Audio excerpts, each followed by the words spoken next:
Welcome to BomiChess. Today we have one very beautiful game on the board. This is called Evergreen game and it was played in 1852. This one was played by Adolf Anderssen and Jean Dufresne. So Adolf Anderssen was a German chess player. He was considered the best chess player in the world during 1850s. And Jean Dufresne was his student. He was also a German player. So let's see how did the game go and who was better, teacher or the player or the student, sorry. Okay, so we have Andersen played e4, Jean Dufresne played e5, so Andersen was white and Jean Dufresne was black. So knight to f3, knight to c6, bishop to c4, bishop to c5, it's Italian game Gioco Piano. And we have b4, pawn to b4, this is Evan's gambit. So black took the pawn, we have c3, bishop to a5, and now d4, black took d4, and we played as a white kingside castling. And here black decided to go for d3. He didn't want to take this pawn, because after some time white can recapture this pawn with a knight, and this is perfect square for the knight. So he wanted to prevent development of white pieces, and he actually played d3. So okay, white played queen to b3, and now white is aiming for this f7 square, f7 pawn. So black needs to protect it. He played a queen to f6, and now white played pawn to e5. And here this pawn seems like it's attacked 2 times, it actually is, and defended only once. So we can maybe take it with the black, but this would be a huge mistake. Because if the black tries to take this pawn, now we can simply play this rook to e1. And then if we try to protect it with a pawn, we can play bishop to g5, attacking the queen. Now let's see what happens. If the queen goes here, for example, we can now take the knight. If the pawn takes, we can give check to the king. If we try to protect it with the pawn, now we have this check. And when the king moves, we have this check. And now, whatever happens, either black gets checkmated or we'll take the queen. So this is checkmate. So this is a lost game for black. And here, if we didn't play this, but we rather went here, we can still play this check, and knight here leads to checkmate. If the king goes back, we can just take the pawn and take the queen. So this is lost game for black.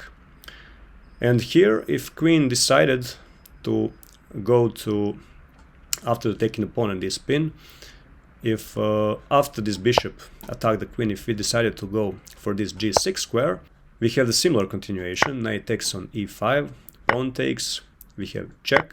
If the king goes here, now we have this check. If queen blocks here, now we are going to play this beautiful move, rook to d5. And let's see what happens. If the queen moves away, since it's attacked, if we try, for example, to take the queen on e3, now we have rook to d8, checkmate. This square is defended by the white bishop. So we're not able to take this pawn. We're not allowed to take it, rather. So let's see what black played here. So black went for queen to g6 right away, still defending this pawn. White played rook to e1. We have knight to e7. And now bishop to a3. And here black decided to give away the pawn in order to take some initiative.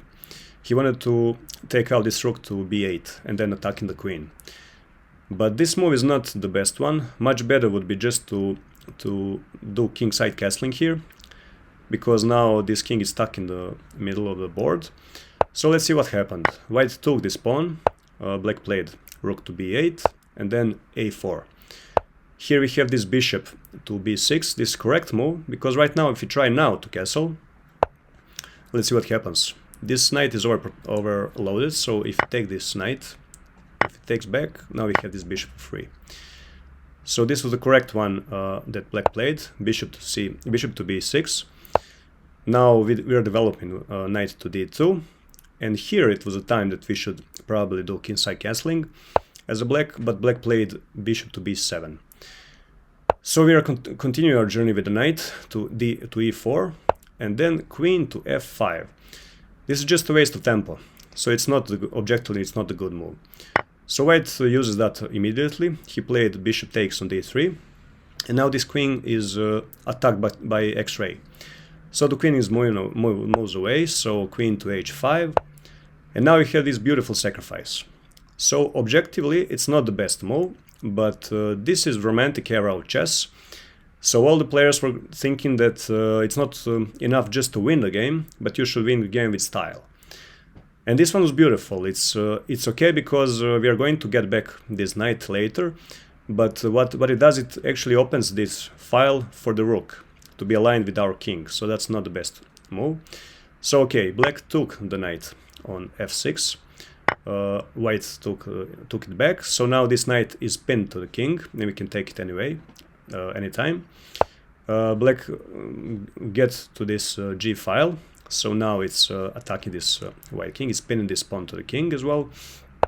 And still we have this d1, rook to d1. This knight was attacked by the queen. It can be taken because this pawn is pinned to the king, but we still played rook to d1, which was the best move because now this is under attack.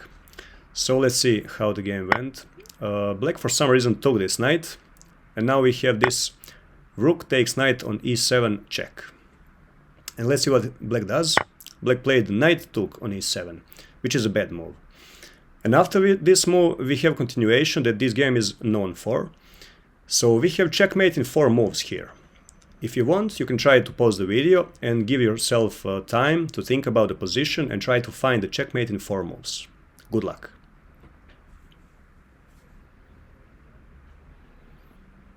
Okay, so I hope that you were able to find it. Let's see what's the best way to play here and what's the win actually. So the move is queen takes pawn on d7, check. This is a queen sacrifice. So right now, if you don't take this sacrifice, if black moves the king away, so this is simple checkmate. Queen takes this knight on e7. Even better would be just to take the knight with the bishop. This is more beautiful. But of course, black took the queen. And after this move, now we have this double check. Bishop to f5 double check. Bishop is giving the check and rook is also checking the king. So the king must move away. We cannot take any piece because another one is checking the king. So let's see.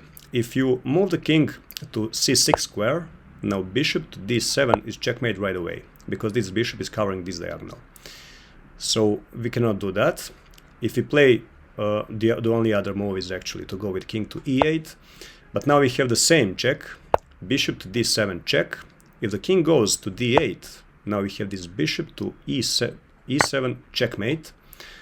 So this is one way how to play it. Another way is just for king to go to f8 and now still bishop to e7 checkmate.